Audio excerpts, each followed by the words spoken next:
Sudah bertahun-tahun isu ini tidak diselesaikan. Di manakah pihak berkuasa yang kini seolah-olah makan gaji buta? Itu luahan beberapa netizen di media sosial yang berasa kesal dengan Majlis Perbandaran Selayang MPS selepas tular rakaman video yang mendakwa Pasar Borong Selayang kini dikuasai sepenuhnya peniaga warga asing.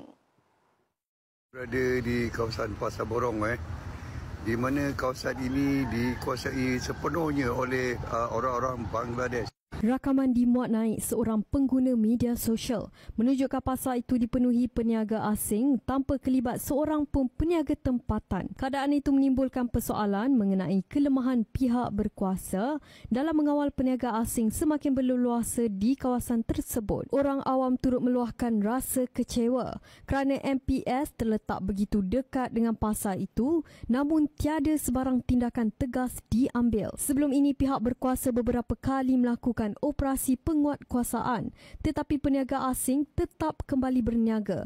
Malah kelihatan seperti tiada langsung tindakan diambil.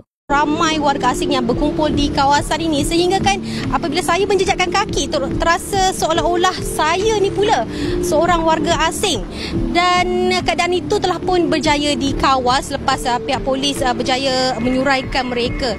Tidak keterlaluan untuk saya katakan perimeter kawasan ini telah pun ditakluki oleh warga asing yang mempraktikkan cara hidup dan budaya dari negara asal mereka. Malah ada juga yang membuka perniagaan mereka sendiri di kawasan ini. Begitupun semua itu tidak bermakna mereka boleh bertindak sesuka hati. Selayang Rohingya punya tempat.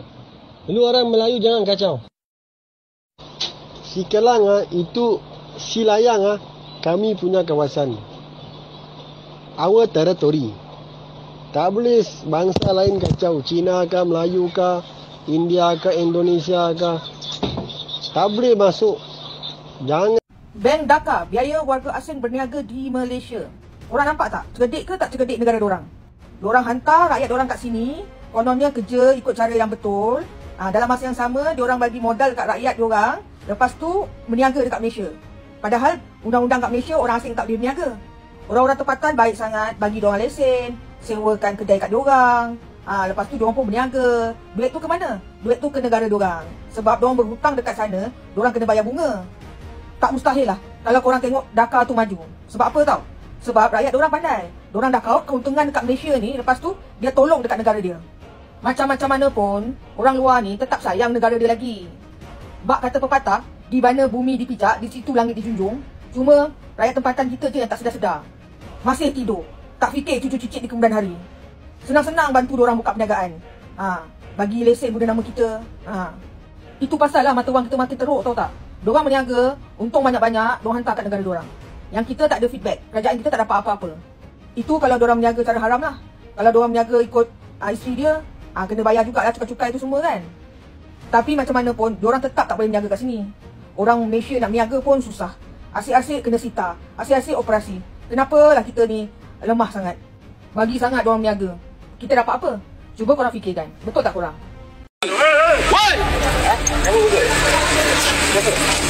Becok, gaduh.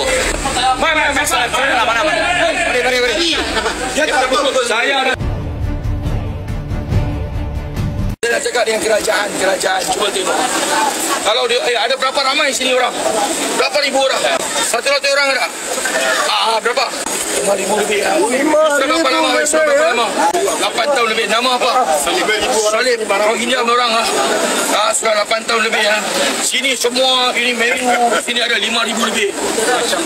Lebih kurang Dia bukan kira hampa kerajaan pun bangang, takkan dia nak tahu. Hampa sendiri pun bangang, hampa pun tak tahu berapa orang ada di sini. Dia agak-agak. Bukan saya duduk sini lah. 2 minggu pun, 3 minggu dah pecah. You orang mana? You Bangladesh? You fight you punya bangsa lah. Bukan. Orang terima. Jangan. Kita datang sini pasar sini barang. Rohingya juga ramai.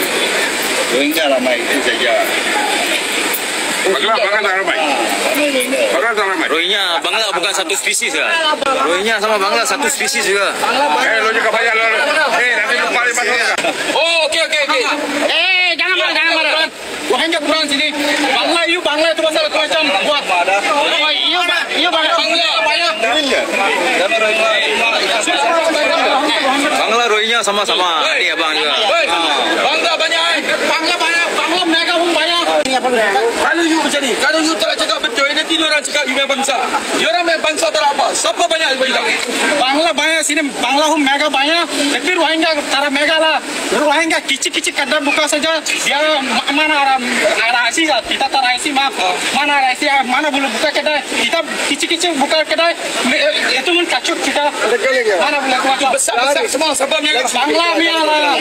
Semua kedai Bangla. Dia ada itu paspor ada tu macam boleh buka mah. Dia orang punya tu paspor lah isi. Kita mana ada isi kita ada yang kat pun kacuk boleh juga sini. Yang kacuk. Dia cakap dia. Boleh cakap tapi kita tak boleh kerja. Kita makan macam mana? Ya betul. Cakap betul.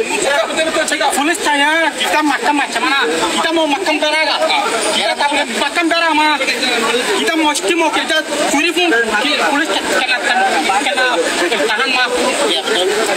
Karena kita mau curi kan ada orang pukul mah. Tapi ini Rohingya sini kerja kecil-kecil. Tapi ini Bangla berniaga. Bangla banyak. Woi. Kecoh gaduh.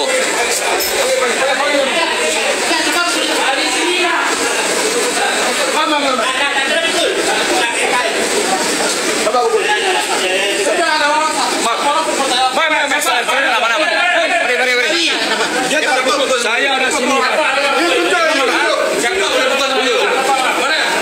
Itu tunjuk duduk siapa? Apa pukul dia? Kamu sendiri juga.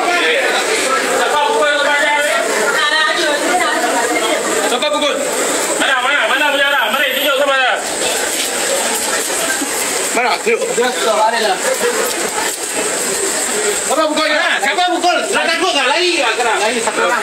Sini. Pukul dia. Beri lah. Balik ke pukul lah. Siapa pukul sama dia? Oh, you orang tak gangster lah. Ha? Satu Bangla juga, satu Rohingya juga. Apa sahaja dia pukul sama you? Macam cakap. Panas lah, tuan lah. You kenal tu orang kan? Tapi saya siapa pun tak takutnya ini dunia. Tak tahu kita tu. Faham? Ya tapi apa pun lagi kenal kita ingin nampak pada satu. Oi, saya bagi tahu.